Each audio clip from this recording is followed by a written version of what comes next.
Good afternoon, everyone. I will call this regular meeting of Council of the Municipality of Jasper to order for June 3rd, 2025. It is 1:34 p.m. I will take responsibility for our late start this afternoon.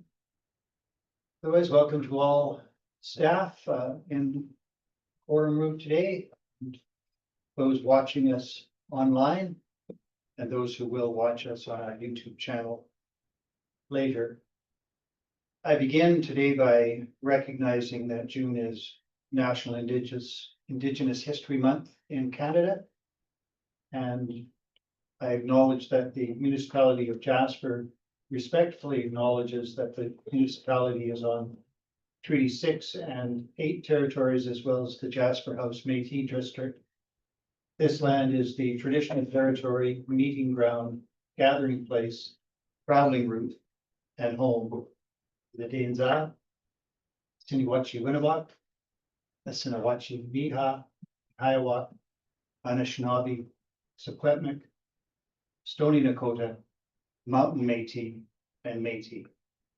And we celebrate this month in particular all the contributions that have been made to our country, our province, and our community by those of Indigenous heritage. Councillors, you have today's proposed agenda before you. Are there any deletions, additions, other changes to be made to the agenda? Councillor Melnick. Thank you, Your Worship. Minor clerical change. CN item 6.11 is a duplication of another item 6.11. So I would request that we change the CN letter to 6.12. And with that, I would be happy to move that we approve the agenda. Thank you for that change. Before I proceed to the motion, are there any other changes proposed for today's agenda? If not, then I will call the question. All those in favor of the agenda as slightly amended by changing the numbering? There are none opposed. That is carried. We have an agenda for today's meeting. Thank you all for that. We have two sets of minutes before us for approval today, beginning with the regular meeting minutes of May 20th, 2025. Are there any errors, omissions, or corrections required to be made to those minutes? Councillor Melnick. A question on the agenda. We had an agenda item regarding the mobile ice cream business proposed by Melody Gabori, and we accepted the letter of information. Request that maybe administration could advise if anything was done with that, or should we bring that up later in this meeting? If I might, one thing at a time. We have yet to approve those minutes. I understand where you're going. That seems to be business arising. If the minutes reflect what was done, then that would be appropriate. We can ask the question later, so I won't forget it. So yeah, you're not suggesting there's an error in minutes with respect to that. Are there any other errors, omissions, or corrections required to be made minutes of the May 20th, 2025 meeting? Councillor Mota. Oh, I wasn't going to. I just wanted to say if Councillor Melnick didn't find any error in details by the time he got to addressing business arising from the minutes, I think we're okay. May I have a motion, please, that we approve the minutes? Yeah, thank you, Councillor Keller. Happy that motion is the council to approve the minutes of the May 20th, 2025 regular council meeting as presented. All those in favor? There are none opposed. That is carried. And before we move to the committee of the whole meetings, again, Councillor Melnick, there's an indication that the report was received as information, and your question was whether administration have done anything with respect to it. Read the minutes, I'm not sure if there was a direction that they do anything, so I'm not sure where we stand, but go ahead. Your worship, that's exactly correct. There was correspondence. The applicant or the resident was in attendance. Council heard the perspective and request, received the correspondence for information without identifying any action required from administration. So there was no work done on that since that correspondence came through. Again, council heard the request or the perspective, and by not giving direction to administration, appears to have chosen no action at this time. Councillor Miller? Thank you for that. While we received the letter for information, perhaps now is an opportunity for us, for council, to direct administration to respond back to the person, Melody, regarding a decision regarding her request. Which she had requested to be able to operate a mobile ice cream truck. We received her information, but I think we've left the resident hanging without a clear answer. And would you like to propose a motion to direct administration in some particular way? Yes, I would make the motion that administration respond to the author of the letter, Melody Gabori, with a decision whether or not that particular request for a temporary business would either be approved or not approved.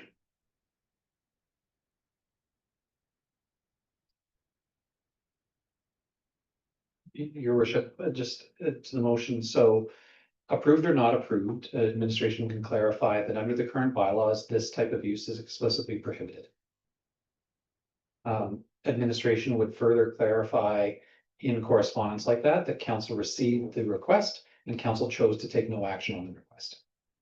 So really what's needed, if council wished to support the request, would be council to direct administration to bring forward amendments to the bylaw to enable it. So certainly admin can do that, just in terms of Councillor Melnick's motion about sort of the response. Administration doesn't have authority to respond because legislative change would be required to enable that request. So the correspondence from administration, and appreciate the need and the benefit of closing the loop. What administration would say was that under the current bylaws, this activity is not allowed. If the resident likely knows that. Council has received your correspondence and at this time has chosen to take no action.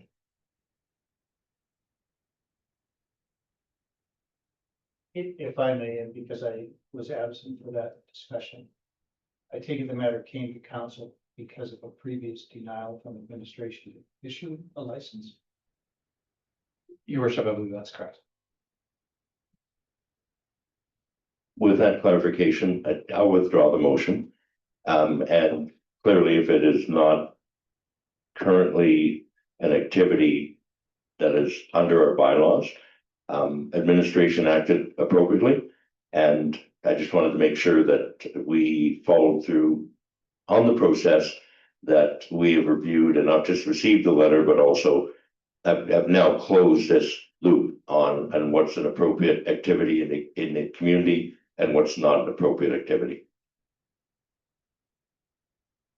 Thank you for that, Councillor Melnick, and in the absence of any objection, I will allow you to withdraw the motion. Do I see any objection? I do not. That is withdrawn. That takes us then to agenda item 3.2, Committee of the Whole meeting minutes of May 27th, 2025. Are there any errors, omissions, or corrections required to be made to those minutes?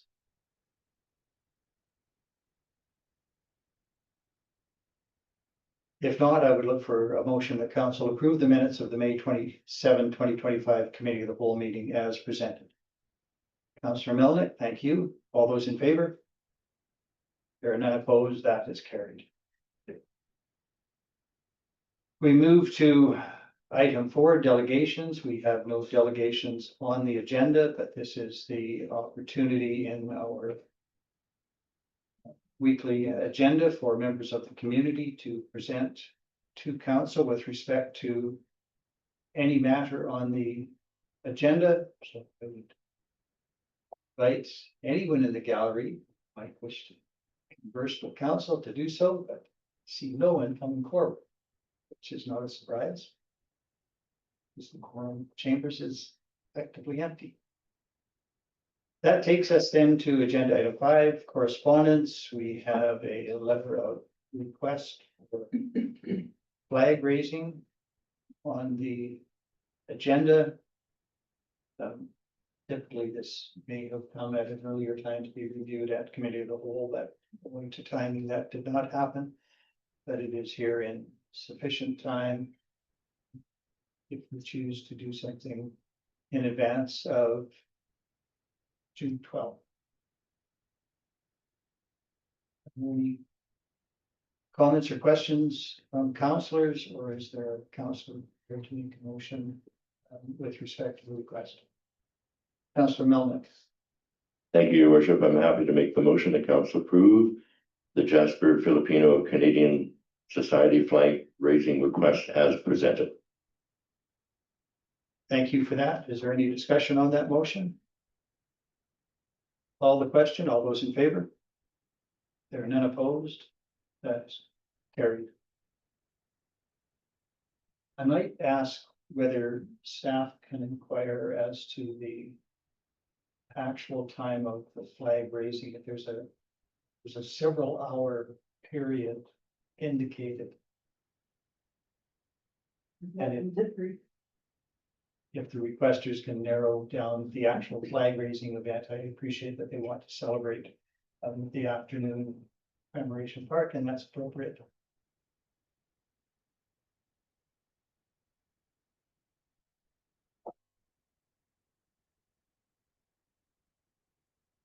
There is no other correspondence listed under that item. There is correspondence later under new business. Mr. Given, I take it there is no other correspondence to bring to council's attention. That takes us to item 6, new business.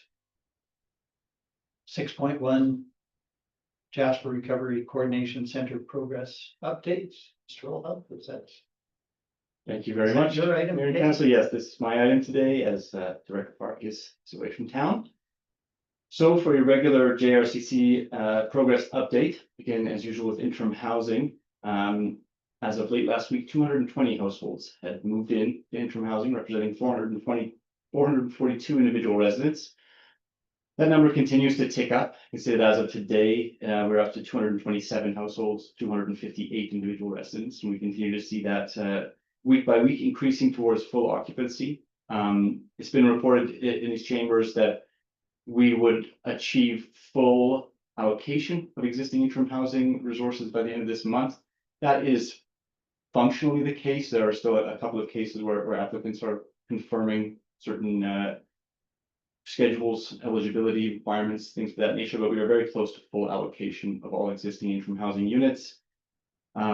Contracting is going forward for the servicing of additional in-town interim housing units, and that work is scheduled to begin this month. And we anticipate additional housing units to begin arriving in Jasper in July through into the fall on 3 sites identified in town. And we anticipate also that additional housing resources will be put into the Marmot Meadows site. Onto debris management, 100% of demolition permits have been issued by Parks Canada and 97% of physical debris has been removed.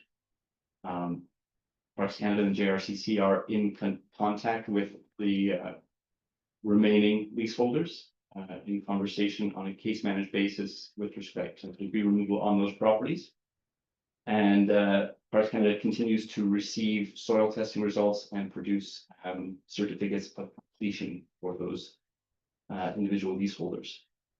On the rebuild, Parks Canada, as well as members of our urban planning and standards team, continue to work in collaboration on the large number of development and building permit applications coming through. There have been 347 pre-application meetings since October, 2,000 emails and phone calls responded to, At this point, 135 development permits have been issued, as well as 47 building permits. Those building permits include several residential properties within the town boundaries, as well as an apartment building. On the social recovery side of things, we've now had 31 trainees pass through the Pathfinders program. We continue to receive a great deal of public interest in participating in that program, exploring options for further training sessions this spring. We had initially scheduled additional trainings in the fall, but with so many people interested and additionally funders interested in supporting the program, we're going to explore the possibility of increasing training sessions in the spring. We have had a funder make a verbal commitment to funding the full scope of the program. So that's been sort of a long time coming for us. That's very good news for that particular program. And I will also let you know that a needs assessment report coming out of the needs assessment survey that was conducted at the end of March and end of February into March is in internal review and will be reported to council in these chambers in the next couple of weeks. On the economic recovery front, there are 6 businesses now installed in the pop-up village on Connaught Street. And the S Block Interim Industrial Park has a 90% confirmation rate in terms of the businesses that will be taking up occupancy in that space. There's also a survey of need for laydown areas in the town. That survey is closed and we'll be moving towards an application assignment process for those laydown areas within the community. And we have been communicating out to contractors, out-of-town contractors, the availability of camping options at the Wabasso campground to facilitate those contractors housing their staff relatively close to the town site, again, with an interest to facilitating an efficient and quick rebuild. So that is a high-level overview of the report that you've received on progress at the JRCC. I'm more than happy to take any questions. Thank you for that report, Mr. Rollo. Questions from councillors?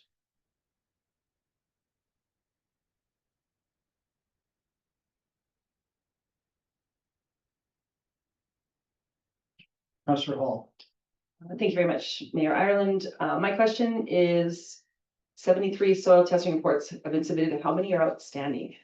How many lots were tested? Well, soil testing would take place with each of the debris removal operations. So in excess of 300 sites will have been had debris removed and will have been tested. I can say that 42 closeout permits have been issued, and we heard this morning that more than 60 results have been reported back to Parks Canada and are currently being reviewed. And then just a comment, I wanted to thank the Red Cross for, I was away last week, but I got an email in my inbox that they provided each interim trailer a $50 gift certificate to the church plant sale. So as I left my little trailer this morning, there's lots of plants on people's stoops and it looks really nice. Councillor Keller-Renty. Thank you, Mayor, and to you, Mr. Olaf. So the demolition, 100% permits have been issued, and you're saying 97% of the lots are cleared. 3% left. How many lots will that roughly represent? It's a very good question, a tricky math question for me. It's roughly 10. Roughly 10 properties remaining in different stages of conversation with insurance companies and things. Sure. So does it boil down totally to insurance? There are a number of different circumstances facing these holders. So I wouldn't say that 100% of it boils down to insurance, but that is certainly a significant portion of it. Thank you.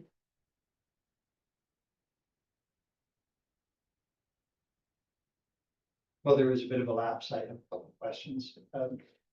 I appreciate hard work within the JRCC to take time for pre-application meetings with proponents to help them get their plans in order. 347 such meetings are indicated. And yet I see that only 41% of permit applications are actually complete and conforming. So it's interesting to compare numbers. maybe all of that 41% that were conforming took advantage and are part of that 347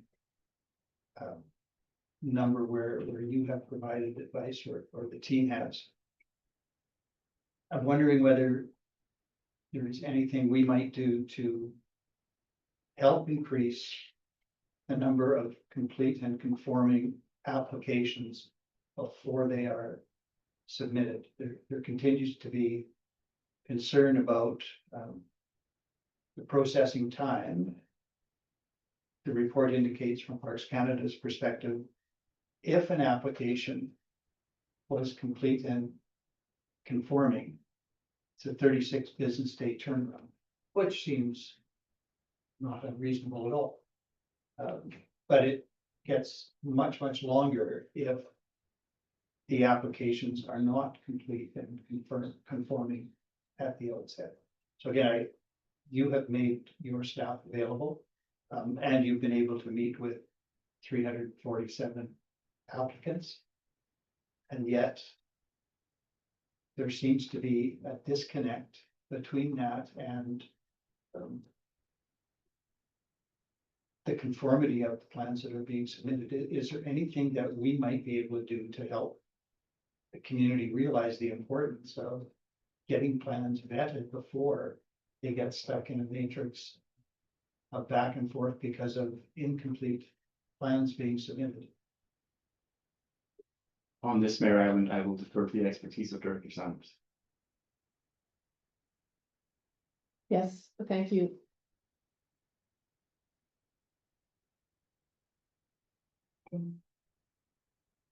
Parks Canada, the municipality, have been working quite closely to identify strategies that we can use to support people. And as recent as 2 weeks ago, one of the things that we're doing is reaching out directly, both park staff and municipal staff, to applicants who've made an incomplete application. And essentially our message is, we want you to get your permit as quickly as possible. And I'm setting a meeting up for you with one of our development officers. So then one of those pre-application meetings can just happen after an application has been made. We feel that the direct contact will help an applicant get more clear on what the requirements are by a conversation, and then follow up with something in writing rather than getting in touch with them in writing first. So that's the strategy we're employing right now, is just one-on-one contact and reach out when something is incomplete. I appreciate that, and maybe this is one more opportunity just to make a public statement that it is such a valuable service and it makes such a difference to the progress of the development application. If you have taken advantage of the offer that is there to get your application pre-vetted and know when you submit that it is complete and conforming. So I thank you for the work you're doing on that. Other questions? Councillor Melvin? Thank you, Your Worship, and thank you for asking the question about the percentage of permit applications that are complete. The answers we received answered all of my questions. I would like to move now to the accessory dwelling unit incentive program, which opened yesterday. Is there on the website a direct link, or how would we direct people to access the information and the process? I've already had individuals approach me asking for how they can take advantage of this incentive program.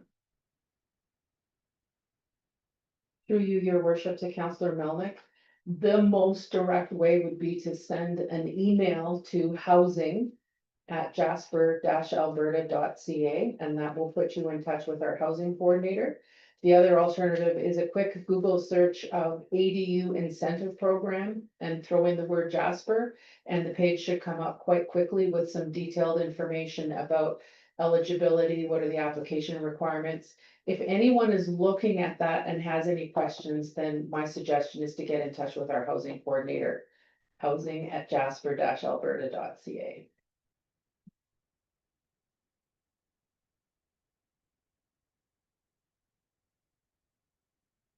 Thank you for that.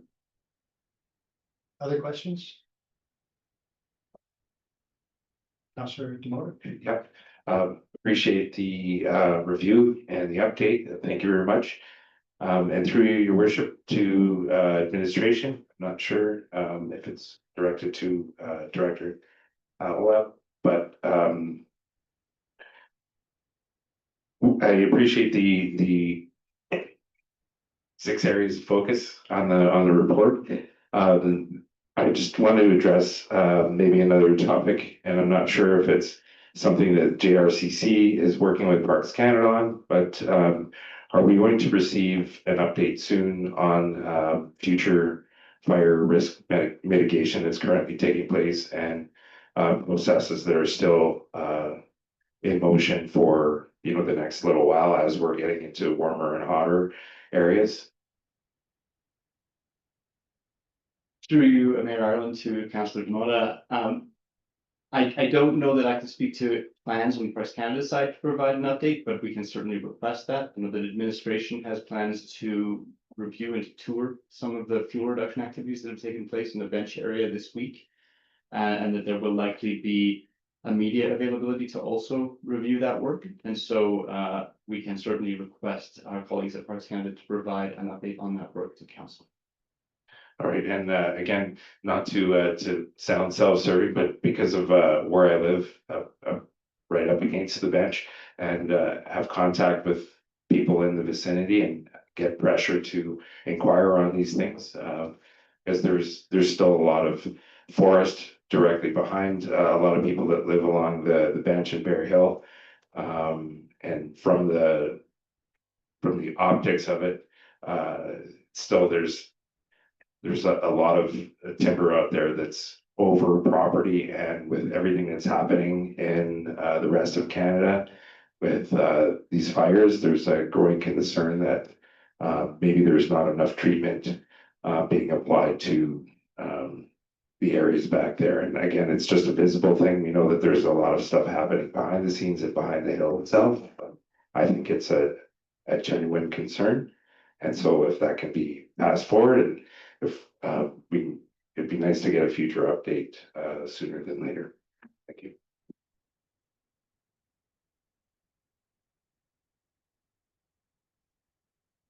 I see no other hands. I have 2 remaining questions. When you were presenting, you mentioned you may have secured a funder, and you didn't name the funder. That's fair. I'm not going to ask, but what was the program again that you may have secured a funder? The program in question was the Pathfinders program, the peer support program. Right. That leads me to my second question, and I appreciate that there are all sorts of capacity issues. Everybody's working extremely hard to get product out the door.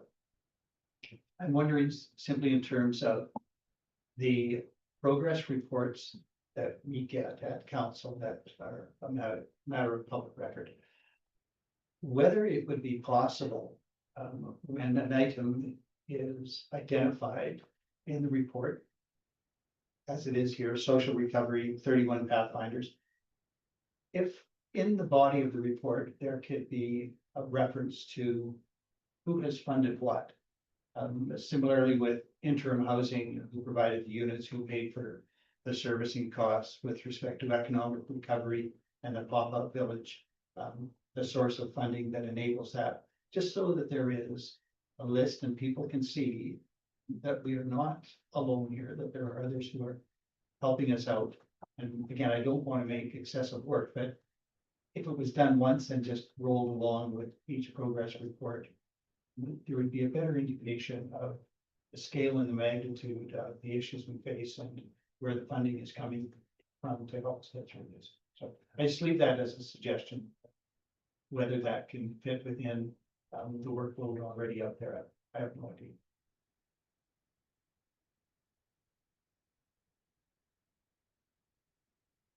If there are no further questions from councillors, is there a councillor prepared to make the motion to accept the progress report as information?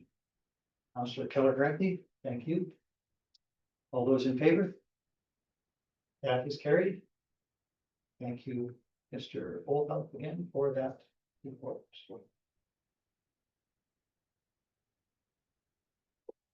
That takes us to agenda item 6.2, Director's Report for Community Development. The dual directors. So I will let you choose.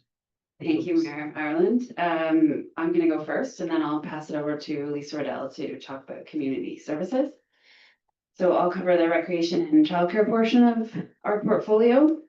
A little bit of an update on the recreation facilities renovation project. We passed our integrated systems testing last week, which is a pretty big event.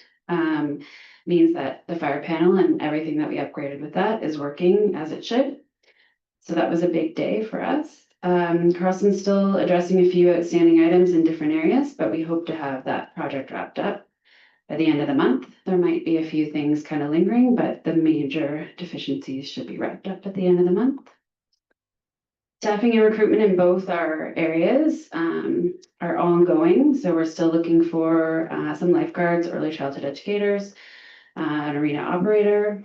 All branches are definitely feeling the effects of increased turnover and continued shortage of applicants, which may result in temporary changes to service levels and facility hours over the coming months. In the childcare area, definitely the demand for our licensed childcare programs remains high, especially in the daycare. And ongoing staffing challenges may require us to reduce enrollment in the fall, just to make sure we're meeting licensing requirements and continuing to offer the high quality care that we do offer.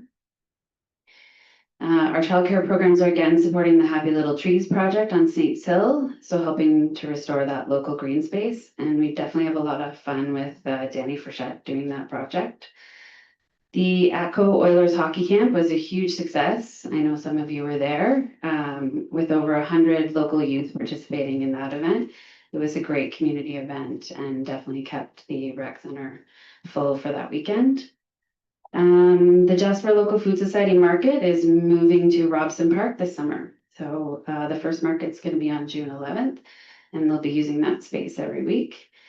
And just a little bit about the fitness and aquatic center programs. They launched indoor cycling this month, and also the summer swim club, sorry, which is definitely contributing to the strong facility use, which you see in the report.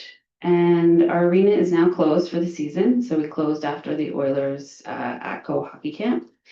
But we are planning to reopen mid-August, which is the first time we probably opened in August in a while. And that's to fit in a hockey camp the week of August 18th. So I'll turn it over to Lisa for community services.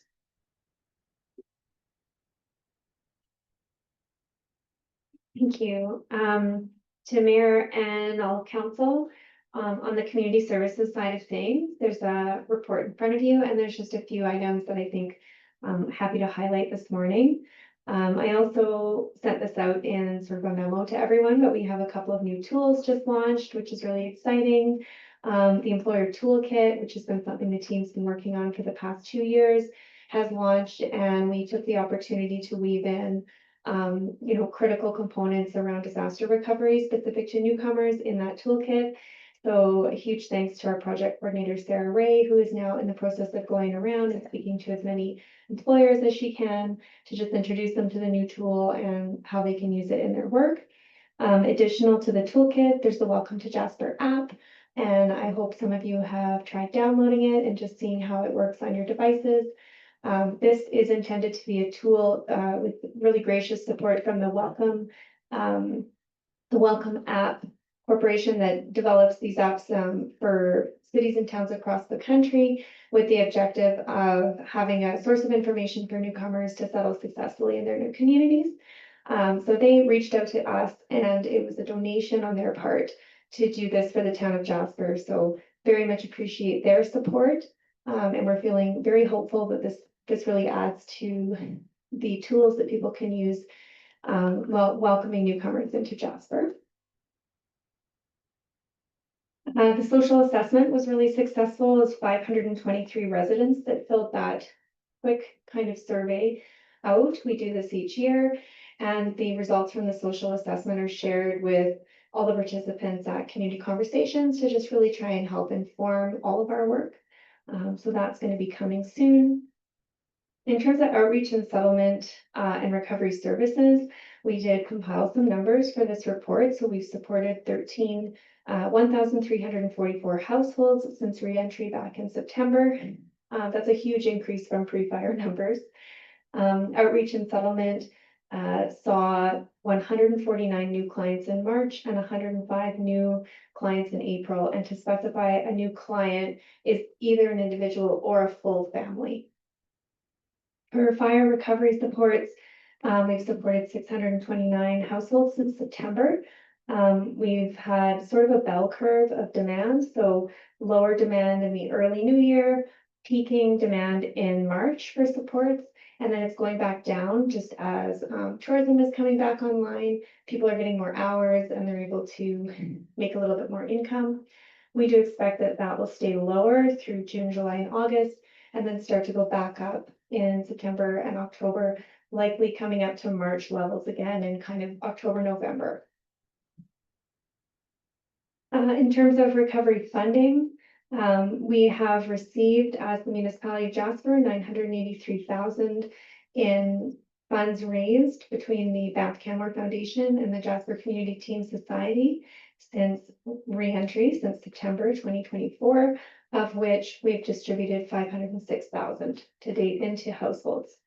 So those are funds that were raised for Jasper that are being distributed to individuals and families that are dealing with kind of complex situations post-fire. In addition, we've got a program coordinator and a program support worker position. These are recovery-focused recreational programmer style roles that are just going to aim to increase the amount of accessible, easy to drop into recreation style programming that we've identified would be really integral to recovery. These positions are both funded by the Canadian Red Cross, and the Jasper Community Team Society has then put $40,000 towards recovery programming. So that would be like the materials and supplies costs, contractors, bringing in program leaders and things like that.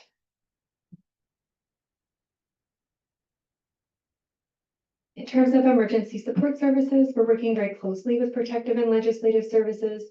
Something that came out of the after action analysis of the fire last year was that we could work in a more integrated way with the municipal emergency plan, the ESS plan, and the municipal emergency plan together. And so that's something we've been actively working at. I think those are the things I'll highlight and do my best to answer any questions. Thank you both for that report. Are there questions from councillors? Councillor Hall. Thank you very much, Mayor Wilson. A couple questions.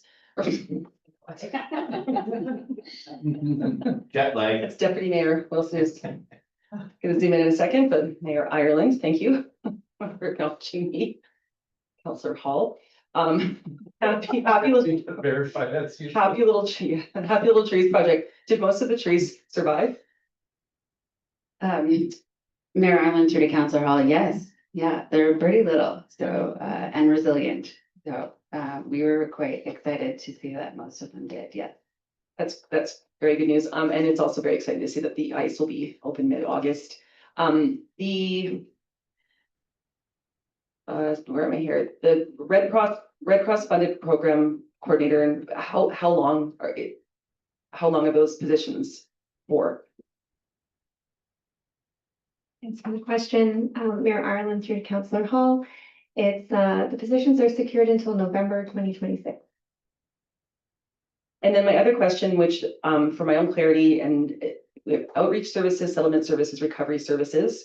Outreach and settlement, I know. Recovery, do they overlap ever, or is recovery positions are specific? I mean, if you could just give me a quick explanation for myself, how it all works. Certainly, the recovery outreach component of community outreach services is a fire specific adjunct. And so we added on 5 additional recovery specific outreach roles to the team. But playing off of the strengths of the outreach team, there is some referral back and forth. And so the recovery team sees folks that are inquiring. It's the same format as all outreach services. People have to inquire in. We can't be going out into community, but when people call for an appointment, if it's very specific to fire, they would see a recovery outreach worker, recognizing that outreach workers, not recovery specific, are in permanent continuous positions and well positioned to offer longer term supports if those clients are facing more significant overlapping kind of situations. They might be referred into outreach or settlement for longer term, more robust supports. At the same time, if you're already seeing a settlement worker or an outreach worker, you don't have to go and tell your story again and see recovery outreach. You can just be referred in to do recovery fire specific supports as well. Okay, thank you for that. That's good clarification. And I promise I will get Mayor Ireland's name right for the rest of the meeting. And thank you for recognizing me. Councillor Keller. Thank you, Mayor Ireland. Moving to Lisa. I forget we're all gonna must be jet lag, Will. But regarding recruiting, do you think it's due to lack of people in positions for all everywhere, or is it because we have no housing? Like, what do you think? Why are we not attractive? Mayor Ireland through to Councillor Keller MP. I would say housing is definitely something that we don't have to offer, that we have had in the past. So for our department specifically, I can say that yes, housing is definitely one of the reasons we're not getting those summer staff. But I think recruiting in general, we have, I think, 13 open positions as a municipality right now. So I think overall, it's just lack of available applicants, lack of applicants who maybe want to come to Jasper.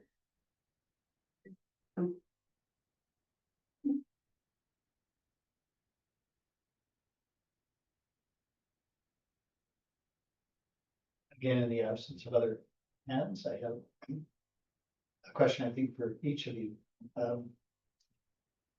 With respect to the facility uses that are identified, right at the bottom of the service trends. So 4,800 facility uses in April and 4,600 in May. How does that compare with other years? Is that on target? Is it high or low? Do we know? Unfortunately, we do not know, but I can certainly get the answer for you and get back to council about that. But I don't have the data in front of me from last year. All right, thank you for that. The other question, again, I can appreciate there's sensitivity with respect to too much detail.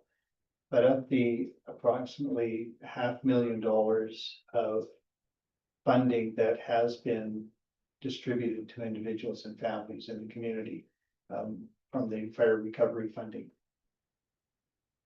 Can you outline, and you did say that it is for typically families with complex problems, but what sort of things might be funded, and are there any things that cannot be funded through those funds that we are getting either through JCTS or the Canmore Foundation? Thanks for the question, Mayor Ireland. I'm just looking up right now. So each funding agreement includes absolutely parameters for funding. And I can let you know the bulk of what was supported. So we have supported 75% of clients with food insecurity, 32% of clients with transportation barriers, 31% of clients with winter clothing, 23% of clients with medical needs, prescriptions, 5% of clients with infant essentials, so supplies for young children, 57% of clients with household essentials, 26% of clients with rental or utility arrears payments, 2% with pet supplies, 11% of clients with sports and recreation equipment, 2% with childcare, and 11%, which is an other category and approved in a case-by-case manner with our client services coordinator. Thank you. That's an excellent overview of where those funds are going. Appreciate that. Any other questions for your duo? Councillor Melnick. Thank you, Your Worship, and my question would be regarding the childcare demand and waiting list. Do we have an opportunity with the renovations at the activity center to be able to expand our childcare offering? And is that something that can be explored? Obviously, it's one of those programs that is in high demand and would probably provide a great benefit to the community. Great question. Mayor Allen through to Councillor Melnick. We definitely could expand. We have submitted an application, a grant application to the Government of Alberta under their Building Blocks program for creating about 20 spaces outside the current footprint of the daycare. The main concern right now is staff to cover the licensing requirements and ratios that we have. So that, and also we don't know if we're successful with that grant yet. Thank you for that update. I appreciate it.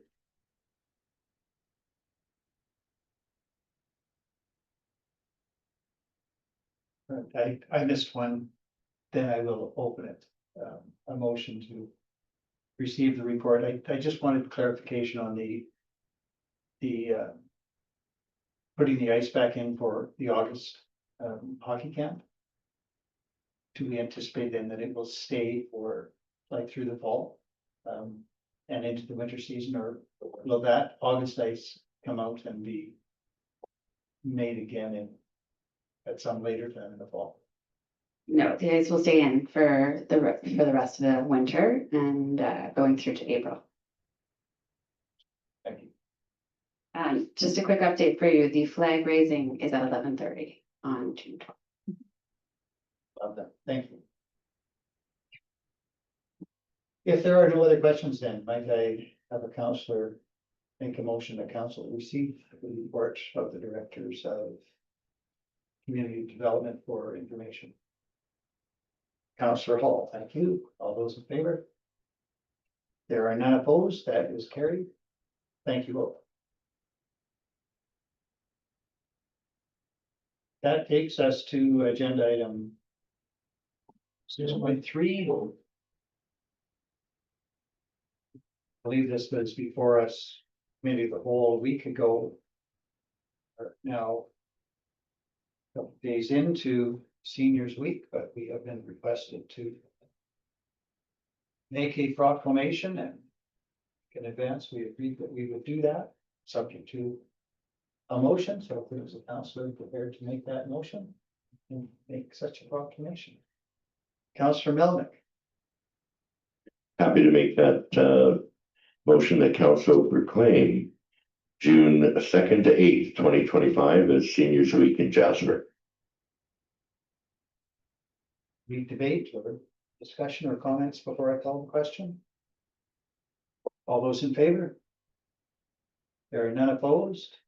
That is carried. And I do then, in honor of past, present, and future contributions of seniors in our community, on behalf of council and the municipality of Jasper, proclaim June 2nd to 8th, 2025 as Seniors Week in Jasper, Alberta. That takes us to agenda item 6.4, the Jasper Taxation Rates Bylaw 2025. Director Melanchuk, are you jumping into that one? Sure, thank you, Your Worship. Yeah, so today, administration is coming to council and seeking third reading on bylaw for taxation rates number, 270. Last 2 weeks ago, we went over the highlights of the changes that we would see going from 24 to 2025. If there are any questions, I am available. Thank you. Thank you for that. Are there any questions from councillors?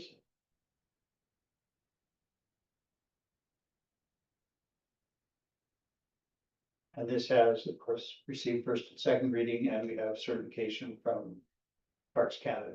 Yes, your worship.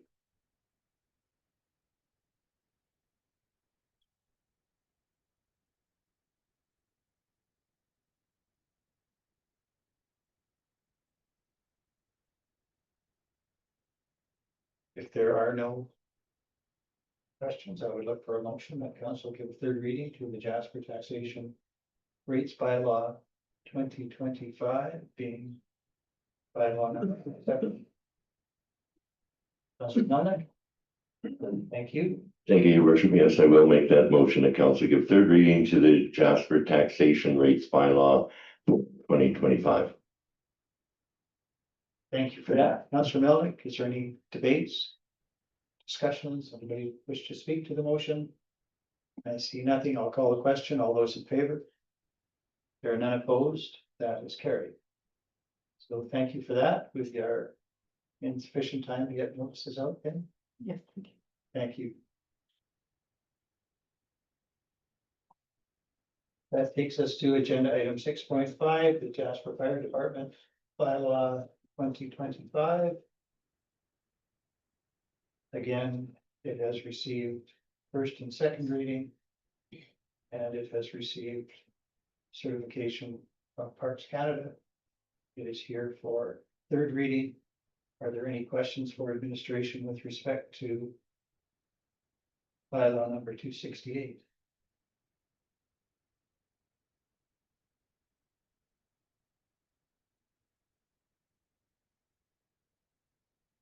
Mr. Keller-Rampy?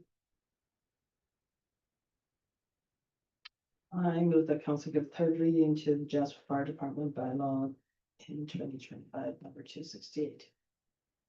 Thank you for that motion. Councillor Keller-Rampy? Any debate? Anybody want to speak to the motion? See no indication. I'll call the question. All those in favor? There are none opposed. That is carried. Thank you for that. Busy with third readings today. Agenda item 6.6. Rotation of ballots bylaw 2025 for the upcoming municipal elections. Again, this is a bylaw that has received first and second reading and has received certification from Parks Canada. Councillor Demota. Yes, I don't mind moving it if no one is going to speak to it. Okay, I move that council give third reading to the Jasper Rotation of Ballots Bylaw 2025. Thank you for that, Councillor Demota. Wish to speak to the motion? I see no hands. Call the question. All those in favor? There are none opposed. That is carried.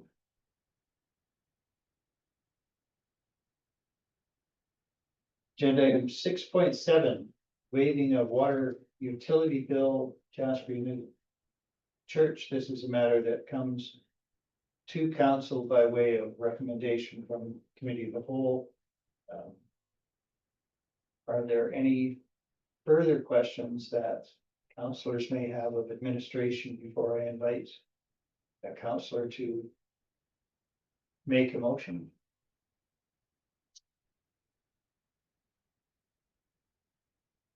And if not, then I would invite that motion.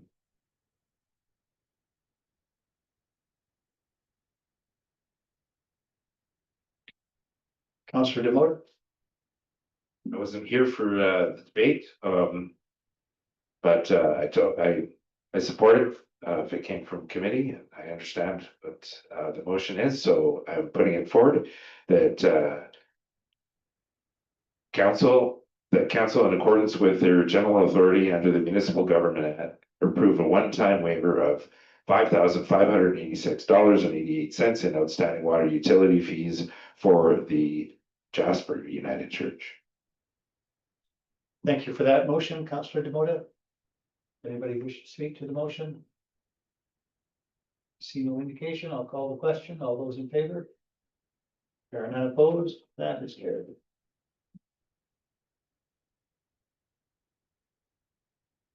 Before we proceed with the next agenda item, which will present a quorum issue. I'm sorry. I'll give it to Honey first. Oh, I'm sorry. Yeah, I'm out of order. You're, Agenda item 6.8, establishment of new public EV charging stations. Again, this is a matter that comes to council by way of recommendation from committee. Are there any additional questions councillors may have for administration before I invite the councillor to make this motion?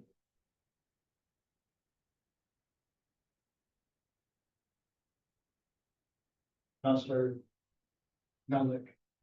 Thank you, Your Worship. We had a significant amount of discussion at committee of the whole regarding this particular item, and I wonder if there are any updates of items that were brought up during that discussion from administration. And I don't know if we have our energy and environment minister, energy and environment manager available to answer some of the questions that were brought up during that time. And just want to make sure we have full information of the items that we were discussing last week. Yes, Your Is it Worship, Minister Sanders? that was, no, but, one of my people has had quite the promotion without my awareness. Yes, our energy and environment manager, Mona Eldabe, is online with us. She's calling in from Hinton today. And she does have some further clarifications since last week, so I'll pass the microphone over to Ms. Eldabe. Go ahead. Hello, yes, happy to bring in some clarifications. So I inquired about the power capacity of 180 kilowatts per unit. So that is per wall box, and each wall box has 2 ports. So if there's one vehicle charging at a time, then they will consume all 100 kilowatts, depending on their vehicle capacity as well. But if there's multiple vehicles occupying each unit, then that 180 kilowatt will get split. Then the other clarification was regarding the square footage that they need for their equipment. So the 4 parking stalls will remain utilized as parking stalls and charging stalls for vehicles. So the 500 square foot is in addition to those parking spaces, which brings me to my next point. They're happy to coordinate location with us on site.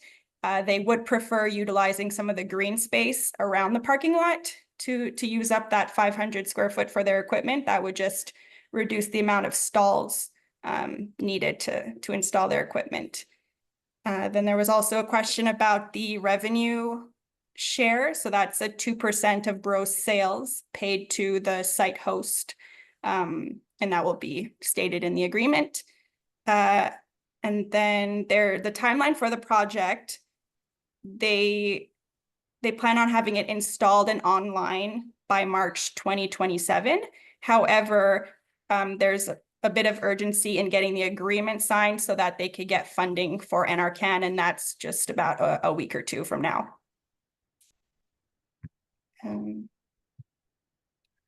Were there any other questions I can answer? Thank you for that, and thank you for having been prepared to do that. I see that Director Sanders has her hand up, so. Yes, Your Worship, I'll just add another nuance, as I know committee was interested in discussing the location. So we did make some inquiries with ATCO about which location corner of the site would involve the least disruption in terms of them needing to trench, etc. So there are 3 basic locations. So just use your mind's eye for a moment. The northwest corner, right where the church trailhead is. So that corner would be like number 1, the least disruptive. I've also conferred with my colleague, Courtney Donaldson, Director of Operations, that they will make recycling whatever happen. They're doing some site planning for the site anyway. So wherever EV makes sense, everything else will just kind of reorganize around it. The 2 options after that northwest corner would be immediately north of the museum. So one spot in the middle of the parking lot north of the museum, I say in the middle, but still really close to the museum. And then the other would be north of the museum, right up and up, so right at the entryway. So if you would like to set an indication of what location feels better to you, or you can leave that to administration. Administration will be leaning towards either the northwest corner, where easiest access is happening for ATCO electricity to provide electricity. But because of the interim housing, those south sites are actually available too, with not too much disruption. The advice to me was if you wanted to go towards the south end of the site, the disruption would really be for part of the day, because they'll trench, they'll put a plate on it, and then off we go. So if you have an inclination, feel free to let us know, but otherwise administration is keen to proceed with the expectation that we minimize disruption, etc. Thank you for that. Councillor Demota. I was gonna suggest, be careful what you ask, because I remember the lengthy debate we had over naming a street on the other end of town. So, anyway, I work better off of visuals. I think I understand what's happening, and I guess I'm grateful for this initiative moving forward. You know, I'm not saying I'm a world traveler by any means, but going to other areas that are, I don't want to say resort municipalities, so where tourism is the primary driver for visitation.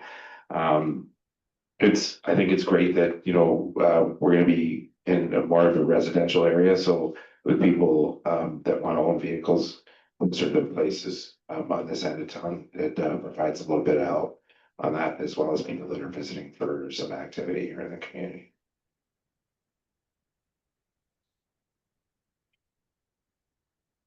Councillor Melnick. Thank you, your worship, and I think I would like some clarity on the first option, the preferred option. You mentioned a northwest corner. And I'm thinking that's where the food bank is. I would look at that parking lot as the northeast corner being closest to the Catholic Church and where the signage with Parks Canada. And in my mind, that's where I think you're referring to. Yes, your worship, north as close as possible to the Catholic Church and the trailhead behind the church. So I want to be clear, your worship, that the recommendation in front of council is to locate two chargers in the parking lot, as opposed to the earlier location that was approved on Connaught. So that's the large question that we're asking. I just recognize that you had an interest in exploring where within the parking lot the EV charger stations could be. So the choice for you is, do you want to tell us where to put it, or to try to put it inside the parking lot? Or is giving us direction sufficient to just say somewhere in the parking lot and leave it to us to organize the best functional location with some criteria which we've heard clearly from you? I appreciate that, and two concerns, but I think they're well in hand. The extra 500 square feet, I appreciate understanding that that is a usage required in addition to the parking stalls. And so if that can be located not on parking stalls, that is absolutely the best option. Then it becomes a question of who owns the green space. So the location you're talking about, if that is MOJ green space, great. If it's not, sets up a different challenge, perhaps. Similarly, on the back of the lot, the very west side, I would call it west based on your description. I can't remember where the town boundary ends. 500 square feet, it's a sizable chunk, so might have to make arrangements with parks, and then if it's toward the front, closest to the non on that strip of green space, if it fits there, it all works. The question that I come to is, I thought that I heard a suggestion that the 4 stalls might not be all contiguous, that there might be two here and two somewhere else?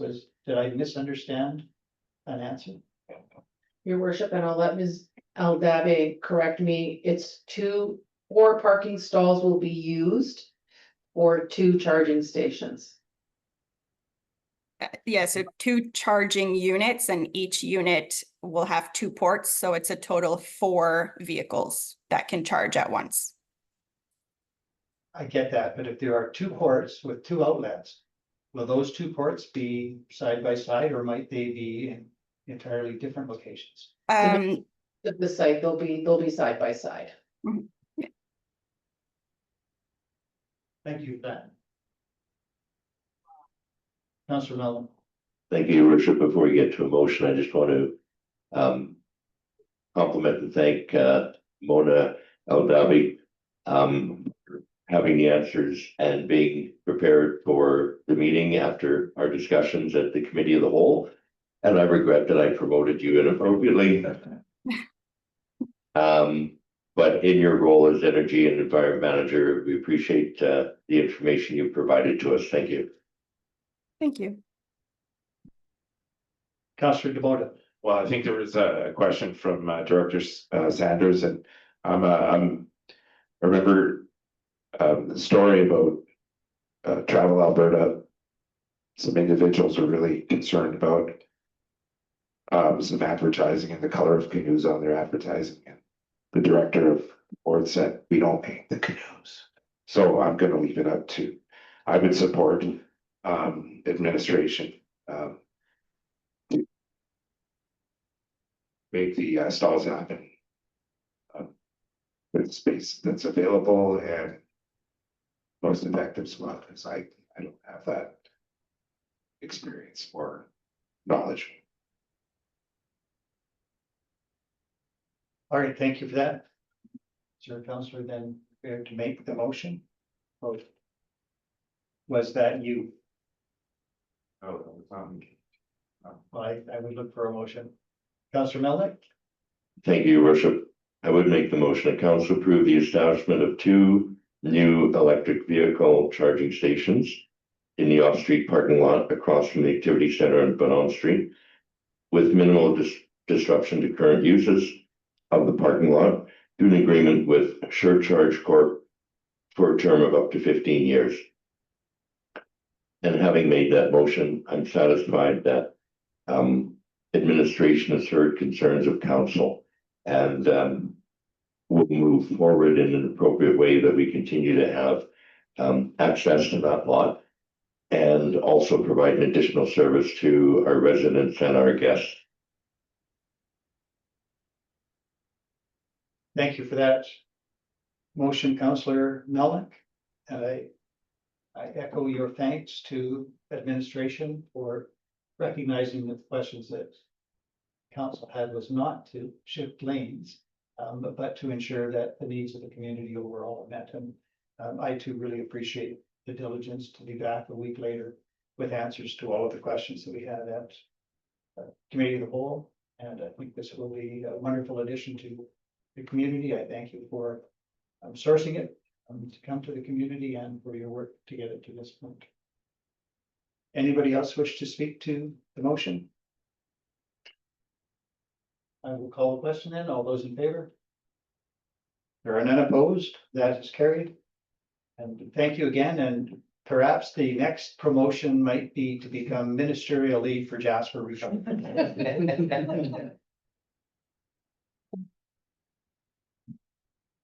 All right, we are now at agenda item 6.9. For real this time. I think it might be useful to call a brief recess to make sure that we can in fact deal with that matter with quorum. There might be a call or two to make, so if we can adjourn, it is now 2:45. Hopefully 10 minutes will be sufficient, so I'll call a recess for 10 minutes while we work out logistics to have Mayor Wilson join us.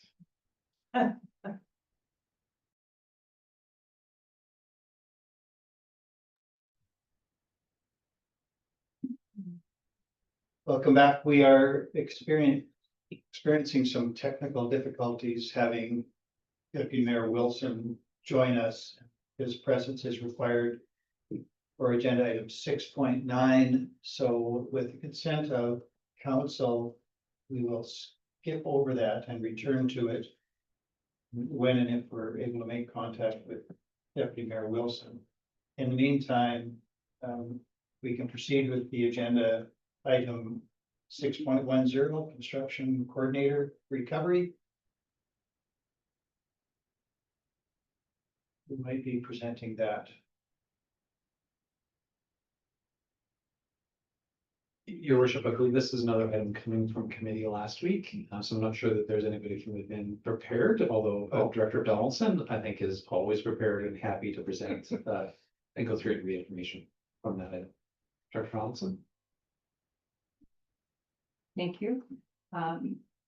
Yes, so good afternoon. Had to think about that one there for a bit. So just recapping on the information presented to committee last week, we are seeking a 2-year term position for a construction coordinator recovery position. And as indicated, this would be a term position to the municipality that would primarily support the operations department in close alignment with the JRCC. And as mentioned, we do anticipate this funded, if eligible and approved, to be funded 90% through DRP with a 10% municipal contribution. However, as noted, a large portion of the activities of this position are anticipated to be a cost recovery method and mechanism. And I'm definitely available for additional questions should council have any. Thank you for that, Director Donaldson. Thank you for responding so quickly to the question you might not have been expecting. It gives me an opportunity maybe to leave a suggestion with administration that even though we might deal with the matter at the committee of the whole, if the same report was on this agenda, it would help refresh minds, and it would also give the public better notice of what is being discussed, because they could read today's agenda being unaware of a committee agenda. So it might be a helpful thing. In any event, if there are no further questions, or if there are questions, Councillor DeVore. Just for clarity through you, your worship, to Director Donaldson, and for the community, and forgive me as I wasn't here last week. With the advancement of this position, if it goes forward, I'm just wondering, for clarification, does this primarily benefit residences in the community, particularly the ones that are going through the rebuild stage? Thank you, your worship, through to Councillor Demota. I would argue that it actually benefits the entire community. The purpose of this position is to prevent the absorption of costs that should not be allocated to the municipality, and ultimately its residents and businesses end up paying for that if there isn't proper oversight. So I would argue that a large portion of it does benefit the community as a whole, and evidently it will assist with those who have lost their homes and who are in the process of rebuilding, or their businesses. So there is dual benefit. That is better than an answer than I anticipated or expected, and just to get it out there so people have a firm understanding, not that they wouldn't from the previous presentations, but I'm very satisfied with that, and I'm glad that I have that as something in my bailiwick to answer to when I get questioned on another position being added. So thank you very much. I will support this. Councillor Mellon. Thank you, your worship, and through you to Director Donaldson. We had this presented to us subject to confirmation of DRP eligibility. Have we received any indication of that as yet? Thank you, Councillor, through the mayor. No, not as of yet. We are anticipating that. I believe they had mentioned mid-June, so that is what we are waiting on. I know that when it was brought forward before, the idea of it, there were no objections that were mentioned, but again, this position will not proceed unless is DRP funding to support it. Thank you. At this point, I have no further questions. And if there are no further questions from other councillors, I would suggest that the councillor might be prepared to make a recommendation. Councillor Hall. Thank you very much, Mayor Ireland. I would move that council approve the establishment of a full-time 2-year term construction coordinator recovery position, subject to confirmation of DRP eligibility. Thank you for that motion. Is there any debate, or does anybody else wish to speak to the motion? See no hands, I'll call the question. All those in favor? There are none opposed. That was carried. Thank you for that, Director Donaldson. Agenda item 6.11, council meeting schedule.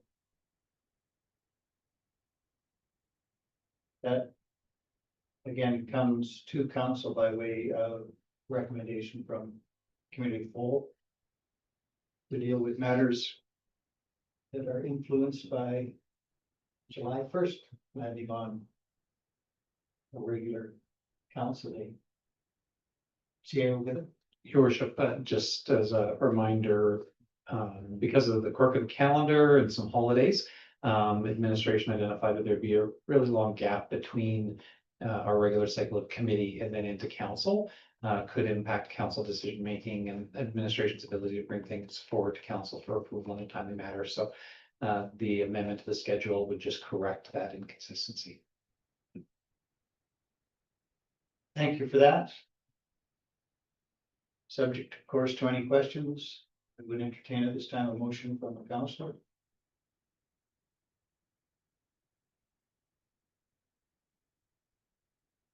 Councillor Melnick.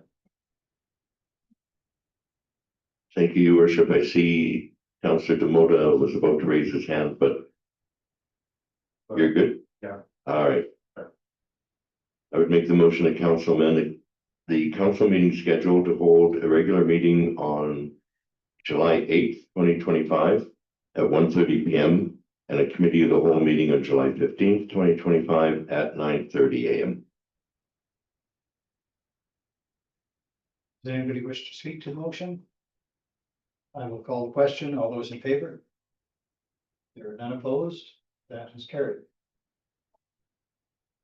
That takes us to now agenda item 6.12.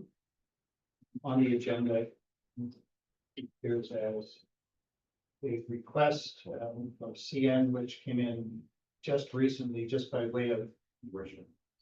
Oh, that's Councillor. oh. Yeah, guys, I'm here now. Sorry to interrupt, but I'll mute myself until later.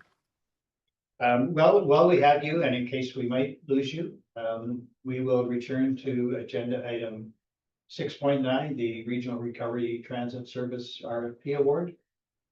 Before we begin that discussion, I understand that Councillor Keller-Grampi and Councillor Melnick It's declare, announcements to make. yes, I need to declare conflict. Thank you for that. Councillor Melnick. Similarly, I need to advise council that there is a pecuniary interest in under the MJ Part 5 Division 6.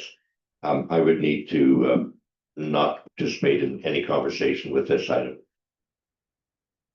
Well, thank you both. Having declared conflict.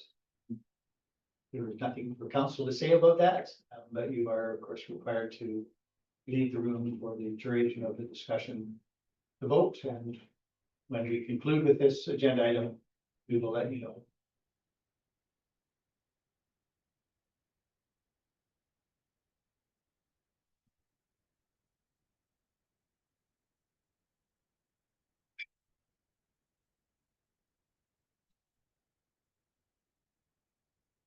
And for the record, Councillor Melnick and Councillor Keller-Grampi have now left the room. We can continue with agenda item 6.9, which comes to us in a bit of an unusual way. by direct recommendation from council to deal with the matter in the first instance here, because we would not have had quorum at committee of the whole. So the merits have not been considered at all. So we can start where we would have been a week ago. And we'll leave it to CAO Given to present this request for decision. Thanks very much, Your Worship. So administration is here with a recommendation that council award the turnkey operation of the Jasper Regional Recovery Transit Service to Sundog Tours. In the report, you'll see that there's some background information generally about transit in the community, as well as the operation of our current local transit system. And I'll just make a distinction that what we're talking about is not an enhancement to our local transit system, but is explicitly regional service intended to support displaced Jasperites who are not able to live in the town site. The government of Alberta has provided the municipality with $2 million in operating funding for this type of service. And the municipality has initiated a public procurement process as required under our procurement policy. The request for proposals asked respondents to meet a level of service for at least 5 round trips per day between Hinton and Jasper and 7 round trips per day between Jasper and Marmot Meadows. Administration estimates that this would be approximately 5,000 annual transit service hours, and this was the basis that respondents were asked to submit their proposals on. The RFP brought out 2 different submissions, both quality submissions that were scored according to the evaluation categories that are listed in the RFD, looking at their related experience, their service proposal that they put forward, the fleet that they propose to bring to the service, as well as the budget considerations. In the end, obviously reflecting the quality of the 2 submissions, both proponents were very close. Sundog Tours was the highest evaluated submission. Sundog is obviously well known to the local community, and they have relevant experience in operating very similar scheduled service between Jasper, Hinton, Edson, and Edmonton since 2006. So very similar in terms of what administration was looking forward to. They proposed adding 1 supervising contact and approximately 1 to 3 drivers per day as needed. They identified the opportunity to delegate 2 local experienced operators that they can dedicate to the service. And they also identified value-added considerations such as the opportunity to be flexible about where the service started, whether it was started from Jasper coming in to going out to Hinton or vice versa, and the opportunity to flex service levels depending on rider demand, recognizing that this is a new service, that the demand is a little bit uncertain. While it is fully funded, we want to make sure that we're responding to what we see from riders. The proposal from Sundog Tours was detailed and demonstrated a understanding of the RFP requirements and process, as well as solid corporate policy and practice. The administration is confident that the applicant can meet the service expectations of the municipality and is comfortable recommending them forward to council. A couple of financial items are contained in the report. Based on that 5,000 hours of service per year, the annual operating cost of the service is just over $550,000 per year. I want to be explicit that consistent with the municipality's existing approach to transit, fuel costs are not included in this price. That's consistent with how we operate our local service. Fuel costs would be additional costs that would be covered by the municipality, and they are eligible for coverage under the grant, the provincial grant. So again, covered by the province, but not a part of the service contract. Additional items, expenses that would go into the overall delivery of the service would include service implementation and ongoing planning. Administration's kept aside some funds to be able to do that, which would include communications plans, developing the fare structure, integrating our managing the exchange of transit data between external parties like Google, so that riders can know where and when the transit system is running, and on other ongoing project administration. So just wanted to sort of reference the fact that you'll see amounts there. Years 3 and 4 are, if possible, and so we'll look to right size the service as we see demand change over time.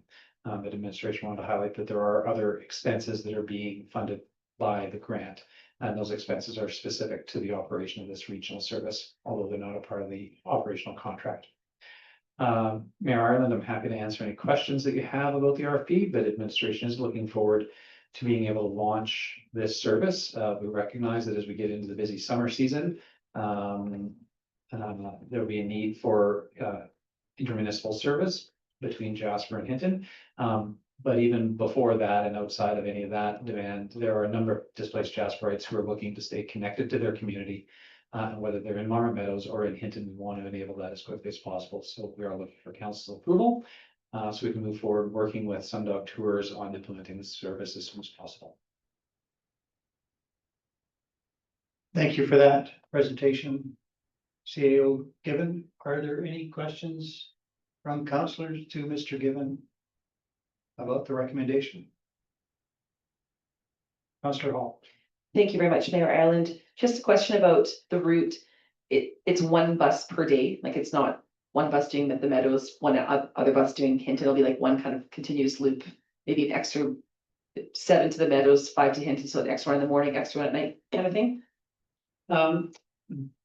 I think I'll say that that's subject to change. So really, for the basis of the RFP and budgeting, we worked on the number of service hours. And so the number of service hours could be done with 2 buses at once. So in 1 hour, you'd have 2 service hours happening, or it could be done with 1 bus over 2 hours, which would be 2 service hours. So I think we would, that is decisions that are yet to be made about exactly how we'd want to deploy those service hours, but the costs that are here are based on hours. Right, so we could have 5,000 buses on in 1 hour and use all of our annual service hours in 1 hour. That's a bit facetious, obviously, but just to kind of illustrate that we can adapt. But we needed an understanding of how far our money would go and how many hours of service we'd get. We haven't yet made the determination about 1 unit at a time or 2 units on at once. Other questions? Councillor Hall. Thank you again, Mayor Ireland. Are there any school-age children living at Marmot Meadows? I wonder if that would be an include, I mean, that would be a different program, but I wonder if this would maybe satisfy if they're needing to get into town for school. I don't know the answer specifically whether there's school-age children at Marmot Meadows. I think that there may be. And yes, this would be an opportunity for them to connect. This is intentionally a year-round service, which is different from the municipality's service that goes out to Wapiti and Whistler's campsites. Council will know that our local transit service does offer that kind of connection, but it's limited to the summer months. And it actually doesn't go as far as Marmot Meadows. So where the vast majority of displaced Jasperites will be living is further along. So absolutely, if there were students living out there, this would be an option for them. We would also look to work with the school boards as we go into the new school year, because they have the most up-to-date data about where their student population is. Mr. Given, I had only one question, and I appreciate that the scoring was close. Was it roughly equal with respect to startup time? Would there be any difference between the 2 applicants as to when they would be available to get the service started once we award the contract? Your worship, no, I believe that they're both relatively equal in terms of that ability to turn on the service. Both indicated that they had fleet that would be available, that it may take some time to reposition, but it was roughly equivalent. I think, as council will appreciate, with any service delivery in Jasper, staffing is always the biggest concern.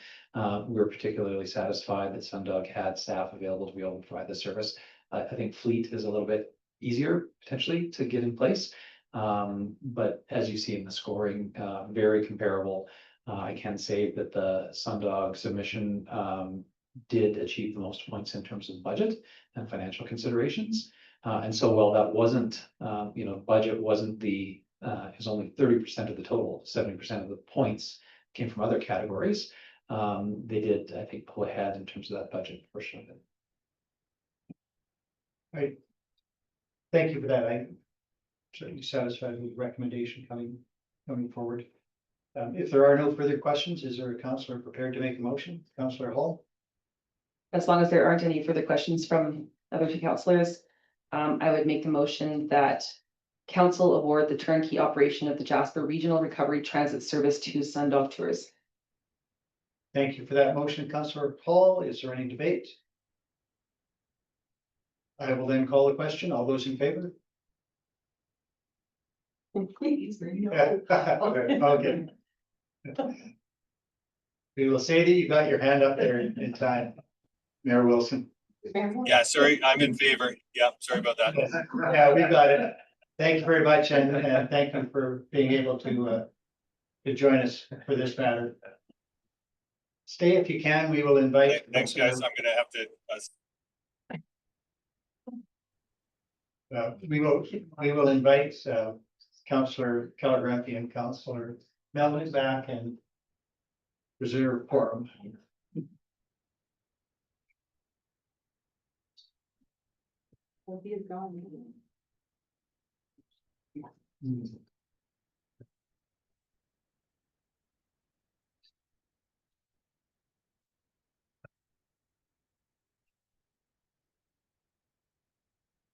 Comparing company chairs with a fan candidate. Yeah.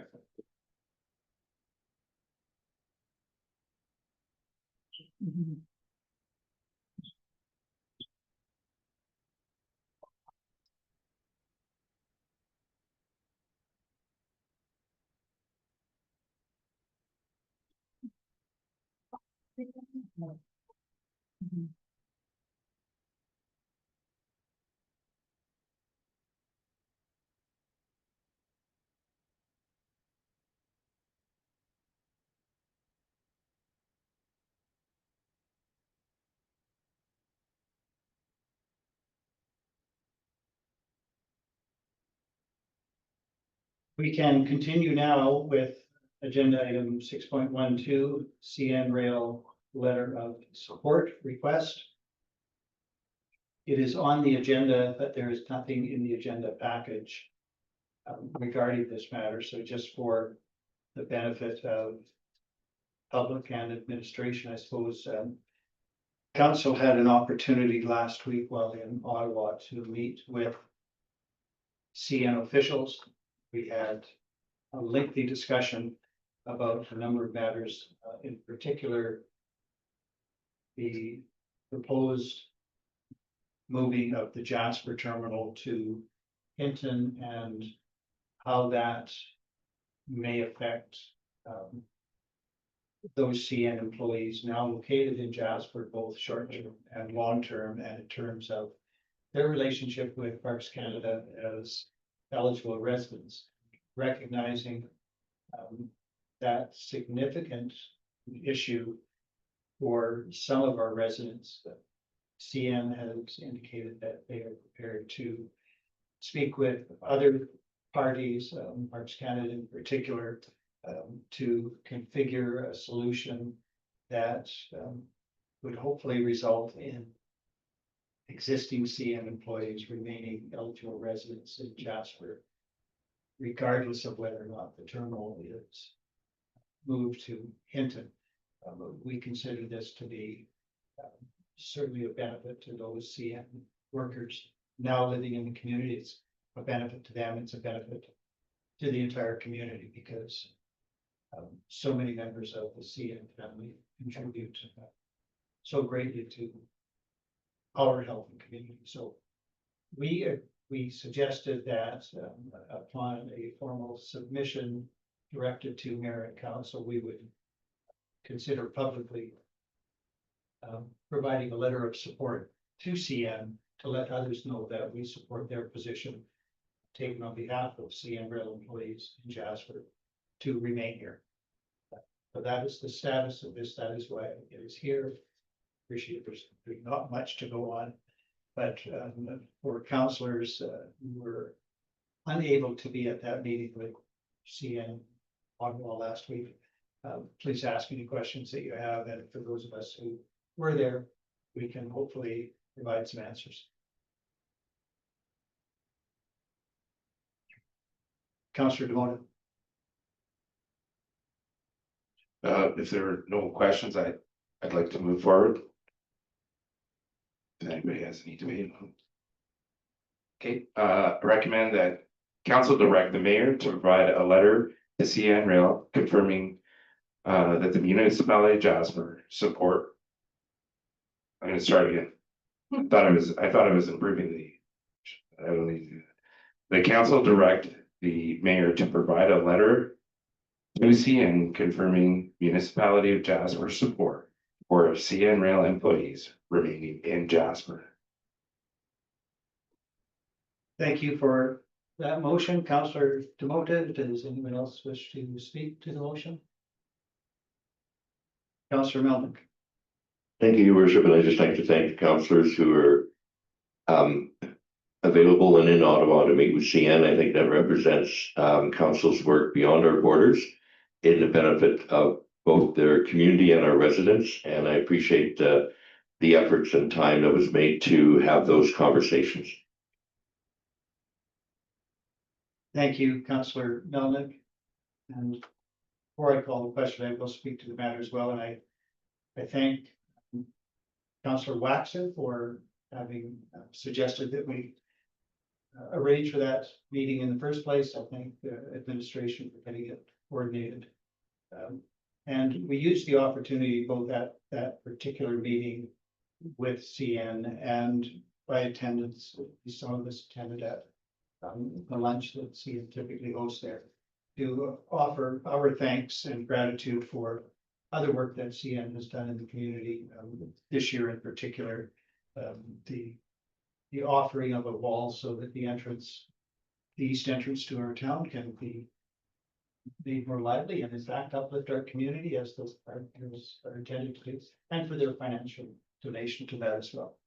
We appreciated that and passed that on, but we're primarily interested in this discussion for the benefit of, again, CN Rail employees in particular, but the entire community benefits from those people being here.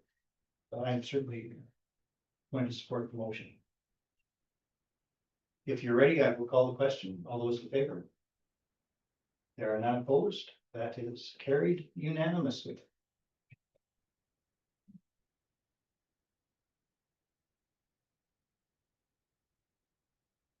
That takes us to agenda item 7, notices of motion, which there are none. We go to agenda item 8, councillors' reports. Do councillors have reports for today? Councillor Kelleher-Empey. Thank you, Mayor Ireland.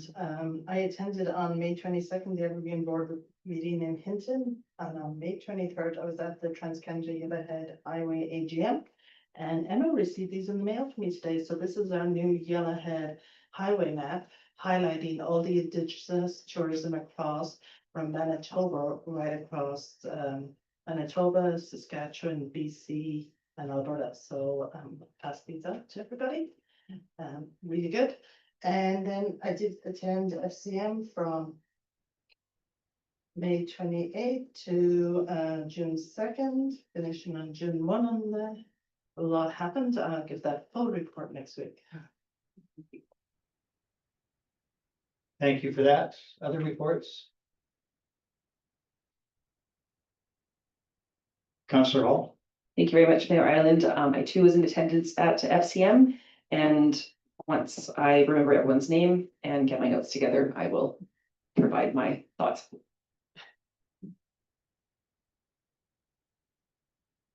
Similarly, for me, although I will say that I took advantage of being at FCM in Ottawa to meet with the new minister for emergency management and community resilience. And that is the Honorable Eleanor Olszewski, so the member from Edmonton Centre. Although it may not be official, I think she has agreed that till she hears otherwise, she will consider herself ministerial lead for Jasper Recovery. Certainly has a long time at Tony. She's familiar with Jasper. She's certainly now familiar with our issues. So that was an excellent meeting, and she hopes that once she gets settled in a bit and once the house rises for a summer break, whenever that might be, she will find an opportunity to come visit us in Jasper. I also used the opportunity in Ottawa to have an informal meeting with the president and CEO of Parks Canada, Mr. Holman. Again, very general discussions and just cementing relationships and extending appreciation for the collaborative work we are receiving from Parks Canada at the local level for everything related to our recovery. And he too has indicated that he is likely to be in Jasper in early July, so we will have another opportunity to meet with him and perhaps discuss any issues that need attention at the federal level.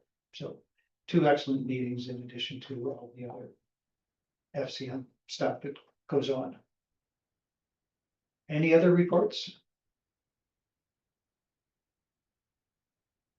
We will move then to agenda item 9, upcoming events. As we proclaimed, this is Alberta Seniors Week. There is a tea coming up this week. That's on the 5th of June at 2:30 at the Activity Center. Town values and residential density and parking policies, and in-person open house on June 4th. That sounds like that might be tomorrow. It is tomorrow. And again on June 5th. Oh, that's the online version. On the 5th. Okay. Community Summer Celebration at Commemoration Park on June 8th. Jasper Park Chamber of Commerce Annual General Meeting, June 9th at the Jasper Inn.